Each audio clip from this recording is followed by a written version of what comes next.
Competition level प्रश्नोत्तर शुरू करने से पहले हम एक और प्रक्रिया के बारे में बात करेंगे जो कि विसरण से काफी मिलती जुलती है। यह है ऑस्मोसिस यानी परासरण। परासरण की प्रक्रिया में विलायक के कण कम सांद्रता वाले विलयन से अधिक सांद्रता वाले विलयन की ओर एक अर्ध पारगम्य झिल्ली से होते हुए गतिमान रहते हैं। आइए इसे गहराई से समझते हैं। यह एक बीकर है। इसके बीच में एक अर्ध पारगम्य झिल्ली रख दी। अर्ध पारगम्य झिल्ली का अर्थ है कि यह पदार्थ के कुछ कणों को पार जाने देगी और कुछ को नहीं। अब बीकर के दोनों भागों में बराबर आयतन का पानी भर लिया। दाएं भाग में 2 चम्मच चीनी डाल दिया और बाएं भाग में 10 चम्मच। मतलब दाएं भाग के विलयन की सांद्रता कम और बाएं भाग के विलयन की सांद्रता अधिक होगी। पानी के कण दोनों तरफ से झिल्ली के आर पार जाने की कोशिश करेंगे। दाईं तरफ चीनी के कणों की संख्या कम होने के कारण पानी के कणों के रास्ते में अवरोध कम होगा, जिसके कारण पानी के कण दाईं से बाईं तरफ अपेक्षाकृत आसानी से चलायमान होंगे। यानी पानी के कण कम सांद्रता वाले विलयन से ज्यादा सांद्रता वाले विलयन की ओर गतिमान होंगे।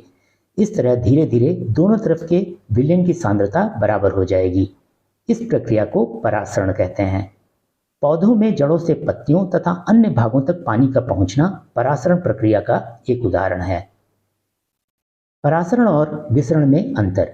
परासरण और विसरण में मूलतः 2 अंतर हैं। पहला, परासरण प्रक्रिया में एक अर्ध पारगम्य झिल्ली का होना अनिवार्य है, जबकि विसरण प्रक्रिया में नहीं। दूसरा, परासरण की प्रक्रिया केवल द्रव माध्यम में होती है, जबकि विसरण की प्रक्रिया ठोस, द्रव तथा गैस तीनों माध्यमों में होती है। इवापोरेशन और वेपराइजेशन में अंतर। इन 2 तरह के वाष्पीकरण में मूल अंतर है। इवापोरेशन द्रव के क्वथनांक से नीचे तापमान पर होता है, जबकि वेपराइजेशन द्रव के क्वथनांक पर शुरू होता है। अब हम एनसीईआरटी एग्जाम्पलर के प्रश्नोत्तर देखेंगे। पहला प्रश्न है, इनमें से कौन कौन सी प्रक्रियाएं तापमान बढ़ाने से बढ़ेंगी? पहली है विसरण। हम जानते हैं कि तापमान बढ़ाने से विसरण की प्रक्रिया तेज हो जाती है, जैसे गर्म खाने की खुशबू दूर से ही पता चल जाती है, तो ये सही है। अगली प्रक्रिया है वाष्पीकरण। हमने पढ़ा है कि अगर तापमान बढ़ा दिया जाए तो वाष्पीकरण की प्रक्रिया तेज हो जाती है, मतलब ये भी सही है। अगली प्रक्रिया है गैसों का संपीडन।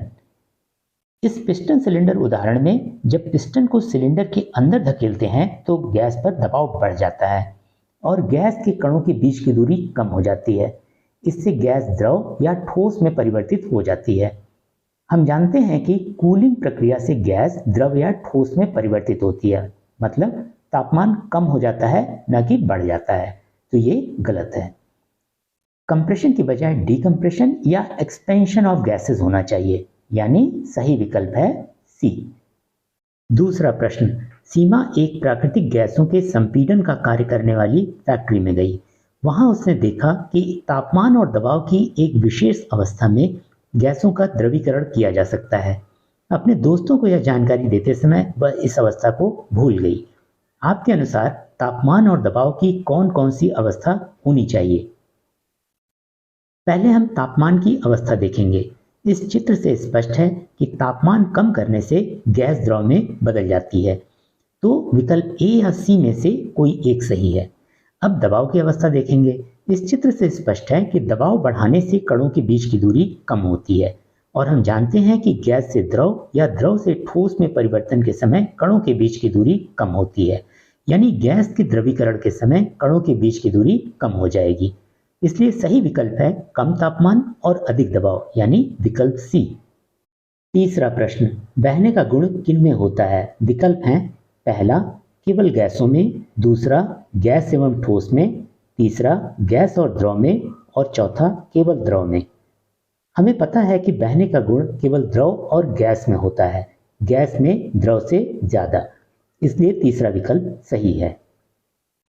चौथा प्रश्न, इनमें से कौन सा विकल्प वाष्पीकरण की प्रक्रिया को बढ़ा देगा? पहला, पानी का तापमान बढ़ा देने पर। तापमान बढ़ाने पर पानी के बहुत सारे कणों की गतिज ऊर्जा बढ़ जाएगी, जिसके कारण और अधिक कण वाष्पीकृत होंगे, इसलिए यह विकल्प सही है। चलिए बाकी विकल्पों को भी देख लेते हैं। दूसरा विकल्प है पानी का तापमान कम कर देने पर। क्योंकि पहला विकल्प सही है, इसलिए उसके विपरीत यह विकल्प गलत है। तीसरा विकल्प है सतह का क्षेत्रफल कम कर दें। यह भी गलत है क्योंकि सतह का क्षेत्रफल बढ़ाने पर वाष्पीकरण बढ़ता है, न कि कम करने पर। चौथा विकल्प है पानी में नमक डालने पर। हमने पढ़ा है कि वाष्पीकरण की प्रक्रिया 4 तरह से तेज कर सकते हैं। सतह का क्षेत्रफल बढ़ाने से, तापमान बढ़ाने से, हवा में नमी कम होने से या हवा की रफ्तार ज़्यादा होने से। इसलिए यह विकल्प भी गलत है। पांचवा प्रश्न, इनमें से किन परिस्थितियों में हाइड्रोजन गैस के कणों के बीच की दूरी बढ़ेगी? पहला कथन है एक बंद पात्र में भरी हुई हाइड्रोजन गैस पर दबाव बढ़ाने से। हमने इस पिस्टन सिलेंडर उदाहरण में देखा कि दबाव बढ़ाने से गैस के कणों के बीच की दूरी कम होती है, न कि ज़्यादा, इसलिए यह कथन गलत है। दूसरा कथन है पात्र में छेद होने से हाइड्रोजन गैस के कुछ कण बाहर निकल रहे हैं। अगर कुछ कण बाहर निकल रहे हैं तो बचे हुए कणों के बीच की दूरी बढ़ेगी, यानी यह कथन सही है। तीसरा कथन है पात्र का आयतन बढ़ाने पर। अगर पात्र का आयतन बढ़ जाए तो कणों के बीच की दूरी भी बढ़ेगी, यानी यह कथन भी सही है। चौथा कथन है उसी पात्र में और अधिक हाइड्रोजन गैस भर दी जाए। एक निश्चित आयतन में गैस के कणों की संख्या बढ़ जाएगी, यानी कणों के बीच की दूरी कम हो जाएगी, यानी यह कथन गलत है। तो सही कथन हुआ दूसरा और तीसरा, तो सही विकल्प हुआ विकल्प सी। संक्षिप्त उत्तर वाले प्रश्न। पहला प्रश्न, सामान्य तापमान और दबाव पर पानी के एक नमूने का क्वथनांक 102 डिग्री सेंटीग्रेड है। क्या यह पानी शुद्ध है? क्या यह पानी 0 डिग्री सेंटीग्रेड पर जम जाएगा? उत्तर है हम जानते हैं कि शुद्ध पानी का क्वथनांक 100 डिग्री सेंटीग्रेड होता है। दिए गए नमूने का क्वथनांक 102 डिग्री सेंटीग्रेड है, इसलिए यह पानी शुद्ध नहीं है। हम यह भी जानते हैं कि शुद्ध पानी 0 डिग्री सेंटीग्रेड पर जम जाता है। इसका मतलब यह है कि यह अशुद्ध पानी 0 डिग्री सेंटीग्रेड पर नहीं जमेगा। दूसरा प्रश्न, एक विद्यार्थी बीकर में बर्फ और पानी डालकर उसे गर्म करता है। वह समय समय पर पानी का तापमान लेता है। इनमें से तापमान और समय का कौन सा ग्राफ सही है और क्यों? सही उत्तर है विकल्प डी। शुरू में पूरी बर्फ पिघलने तक तापमान 0 डिग्री सेंटीग्रेड पर स्थिर रहेगा, फिर पानी का तापमान 100 डिग्री सेंटीग्रेड तक बढ़ेगा। तीसरा प्रश्न, निम्नलिखित में से किसमें विसरण और किसमें परासरण होगा? कथन ए, पानी में मुनक्का रखने से वह फूल जाता है। यह परासरण की प्रक्रिया है। मुनक्के से बाहर पानी के कणों की संख्या अधिक है, इसलिए पानी के कण बाहर से मुनक्के के अंदर प्रवेश करेंगे। मुनक्के का छिलका एक अर्धपारगम्य झिल्ली की तरह काम करेगा। कथन बी, छींकने पर विषाणु फैलते हैं। यह विसरण की प्रक्रिया है। छींक के साथ पानी की नन्ही नन्ही बूंदें बाहर निकलती हैं जिनमें विषाणु होते हैं और जो हवा में विसरित हो जाते हैं। कथन सी, नमक के संपर्क में आते ही केंचुए मर जाते हैं। यह परासरण की प्रक्रिया द्वारा होता है। नमक के संपर्क में आते ही केंचुए के शरीर का पानी की अधिक सांद्रता से कम सांद्रता की ओर जाने लगता है, यानी शरीर से बाहर निकलने लगता है। पानी की कमी के कारण केंचुए की त्वचा सूखने लगती है और वह मर जाता है। कथन डी, चीनी के घोल में रखने पर अंगूर पिचक जाता है। यह परासरण की प्रक्रिया द्वारा होता है। अंगूर के अंदर का द्रव की अधिक सांद्रता से कम सांद्रता की तरफ गतिमान होता है, यानी अंगूर के अंदर से बाहर की तरफ, यानी अंगूर पिचक जाता है। कथन ई, अचार को नमक में मिलाकर रखने से वह खराब नहीं होता। यह भी परासरण की प्रक्रिया द्वारा होता है। नमक में लपेटकर रखे हुए अचार का पानी अंदर से बाहर की ओर गतिमान रहता है। अचार के अंदर का पानी कम या समाप्त होने से अचार सड़ता नहीं है। कथन एफ, पकते हुए केक की खुशबू पूरे घर में फैल जाती है। यह विसरण की प्रक्रिया द्वारा होता है। पकते हुए केक के कणों की गतिज ऊर्जा और भी ज़्यादा हो जाती है। यह हवा में तेजी के साथ विसरित हो जाते हैं और पूरे घर में फैल जाते हैं। कथन जी, पानी में रहने वाले जीव पानी में घुली ऑक्सीजन को ग्रहण करते हैं। यह भी विसरण की प्रक्रिया द्वारा होता है। ऑक्सीजन आसपास के वातावरण से पानी में विसरित हो जाती है। यही ऑक्सीजन पानी में रहने वाले जीव ग्रहण करते हैं। विस्तृत व्याख्या वाले प्रश्न। पहला प्रश्न, आपके अध्यापक ने आपको नैप्थलीन और अमोनियम क्लोराइड का मिश्रण दिया। इन्हें अलग करने की कोई विधि बताइए। इसका उत्तर है, दिए गए मिश्रण को एक प्लेट में फैलाकर रखिए। इस प्लेट को एक बंद पात्र में रख दीजिए। अब इस पात्र को धीरे धीरे गर्म कीजिए। नैप्थलीन जिसमें ऊर्ध्वपातन का गुण होता है, यानी यह ठोस से सीधे गैस में बदल जाती है, नैप्थलीन के कण पात्र की दीवारों पर अंदर की तरफ चिपक जाएंगे। प्लेट में सिर्फ अमोनियम क्लोराइड बचेगा। दूसरा प्रश्न, आपको एक पार्टी में अपनी पसंदीदा कमीज पहनकर जाना है, परंतु यह धोने के उपरांत अभी भी गीली है। इसे झटपट सुखाने का कोई तरीका बताइए। हम जानते हैं कि हवा की रफ्तार बढ़ने से वाष्पीकरण की प्रक्रिया तेज हो जाती है, इसलिए गीली कमीज को फुल स्पीड में चलते पंखे के नीचे फैलाकर रख दीजिए। तेज हवा कमीज के अंदर के पानी के कणों को उड़ा ले जाएगी और कमीज जल्दी ही सूख जाएगी। अब हम ओलंपियाड के कुछ प्रश्नोत्तर देखेंगे। इसे मैंने एनएसओ ओलंपियाड वर्कबुक से लिया है। पहला प्रश्न है, सही शब्दों का चयन करके 3 रिक्त स्थान भरने हैं। पहला रिक्त स्थान है, ठोस में यह सबसे ज्यादा होता है। बहने का गुण, घनत्व या कठोरता। इनमें से बहने का गुण गलत है, जबकि घनत्व या कठोरता दोनों में से कोई एक सही है। दूसरा रिक्त स्थान है, गैसों में यह सबसे ज्यादा होता है। घनत्व, बहने का गुण या संपीडन। इनमें घनत्व गलत है, जबकि बहने का गुण या संपीडन सही है। तीसरा रिक्त स्थान है, गैस और द्रव में यह सबसे ज्यादा होता है। संपीडन, कठोरता, घनत्व या बहने का गुण। इनमें संपीडन, कठोरता और घनत्व गलत हैं, केवल बहने का गुण सही है। इसलिए सही विकल्प है डी, जिसमें तीनों रिक्त स्थानों पर सही सही शब्द आएंगे। दूसरा प्रश्न, इसमें 2 कथन दिए गए हैं। पहले देखना है कि दोनों कथन सही हैं या गलत, और दूसरा कथन पहले कथन की सही व्याख्या करता है या नहीं। पहला कथन है, सूखी बर्फ के एक टुकड़े को हवा में खुला छोड़ देने पर वह छोटा होता जाता है। हम जानते हैं कि सूखी बर्फ को ठोस कार्बन डाइऑक्साइड भी कहते हैं। कमरे के तापमान पर यह ऊर्ध्वपातन का गुण दर्शाती है, यानी हवा में खुला छोड़ देने से यह ठोस से सीधे गैस में परिवर्तित हो जाती है। इससे इसका आकार छोटा होता जाता है, मतलब यह कथन सही है।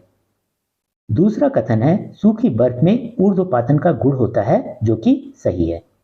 मतलब दोनों कथन सही हैं और दूसरा कथन पहले कथन की सटीक व्याख्या करता है। चलिए हम अब विकल्प देखते हैं।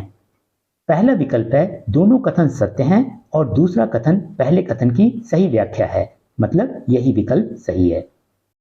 तीसरा प्रश्न, एक पदार्थ P का गलनांक -220 डिग्री सेंटीग्रेड और क्वथनांक -185 डिग्री सेंटीग्रेड है। इनमें से किन तापमान के बीच में यह पदार्थ द्रव अवस्था में होगा? हम जानते हैं कि बर्फ का गलनांक 0 डिग्री सेंटीग्रेड होता है और पानी का क्वथनांक 100 डिग्री सेंटीग्रेड। 0 डिग्री सेंटीग्रेड से 100 डिग्री सेंटीग्रेड के बीच पानी द्रव अवस्था में होता है। इसी प्रकार यह पदार्थ P भी -220 डिग्री सेंटीग्रेड और -185 डिग्री सेंटीग्रेड के बीच द्रव अवस्था में होगा। मान लीजिए यह तापमान स्केल है। अब हम सभी विकल्पों को देखेंगे। पहला विकल्प है -175 डिग्री सेंटीग्रेड से -210 degree centigrade.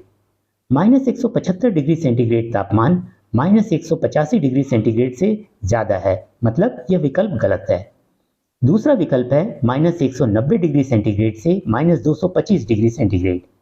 -225 degree centigrade -220 degree centigrade से कम है, इसलिए यह विकल्प भी गलत है। तीसरा विकल्प है -200 डिग्री सेंटीग्रेड से -160 degree centigrade. -160 degree centigrade -185 degree centigrade से ज़्यादा है, इसलिए यह विकल्प भी गलत है। चौथा विकल्प है -195 डिग्री सेंटीग्रेड से -215 डिग्री सेंटीग्रेड। दोनों ही तापमान -220 डिग्री सेंटीग्रेड और -185 डिग्री सेंटीग्रेड के बीच हैं, मतलब यही विकल्प सही है।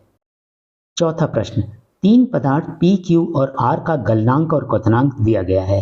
इन पदार्थों के बारे में इनमें से कौन सा कथन गलत है? पहला है, कमरे के तापमान पर पदार्थ P का आयतन निश्चित है लेकिन आकार नहीं। हम जानते हैं कि किसी द्रव का आयतन निश्चित होता है लेकिन आकार नहीं, यानी P द्रव अवस्था में है। हम यह भी जानते हैं कि कोई भी पदार्थ अपने गलनांक और क्वथनांक के बीच के तापमान पर द्रव अवस्था में होता है। कमरे का तापमान 23 डिग्री सेंटीग्रेड और 60 डिग्री सेंटीग्रेड के बीच होगा, यानी P द्रव अवस्था में है, इसलिए विकल्प ए सही है। दूसरा है, कमरे के तापमान पर पदार्थ Q के कणों के बीच की दूरी अधिकतम है। इसका मतलब पदार्थ Q गैस अवस्था में है। हम जानते हैं कि कोई भी पदार्थ अपने क्वथनांक या उससे ऊपर तापमान पर गैस अवस्था में होता है। पदार्थ Q का क्वथनांक 20 डिग्री सेंटीग्रेड दिया हुआ है। कमरे का तापमान इससे ऊपर होगा, यानी पदार्थ Q गैस अवस्था में है, तो यह विकल्प भी सही हुआ। तीसरा है, कमरे के तापमान पर पदार्थ R के कणों के बीच आकर्षण बल अधिकतम है। इसका मतलब पदार्थ R ठोस अवस्था में है। पदार्थ R का गलनांक 65 डिग्री सेंटीग्रेड दिया गया है। कमरे का तापमान इससे बहुत कम है, यानी पदार्थ R द्रव अवस्था में नहीं बदला है, अर्थात यह ठोस अवस्था में है, इसलिए यह विकल्प भी सही है। अंतिम विकल्प है इनमें से कोई नहीं, मतलब विकल्प A, B और C में से कोई भी गलत नहीं है, इसलिए विकल्प D सही है। पांचवा प्रश्न, पदार्थ X के तापमान और अवस्था परिवर्तन के ग्राफ का अध्ययन कीजिए और सही विकल्प का चयन कीजिए। पदार्थ X बिंदु P पर ठोस अवस्था में है। बिंदु P से Q के बीच में इसका तापमान बढ़ता है। बिंदु Q पर यह ठोस से द्रव में परिवर्तित होना शुरू होता है। 273 केल्विन तापमान इसका गलनांक है। बिंदु R पर यह द्रव में परिवर्तित हो जाता है। बिंदु R से S के बीच में द्रव का तापमान बढ़ता है। बिंदु S पर यह गैस अवस्था में परिवर्तित होना शुरू होता है। 373 केल्विन तापमान इसका क्वथनांक है। बिंदु T पर यह पूरी तरह गैस अवस्था में बदल जाता है। बिंदु T के बाद इस पदार्थ का गैस अवस्था में तापमान बढ़ता है। विकल्प A है, बिंदु 1 पर यह पदार्थ ठोस अवस्था में है, जो कि सही है।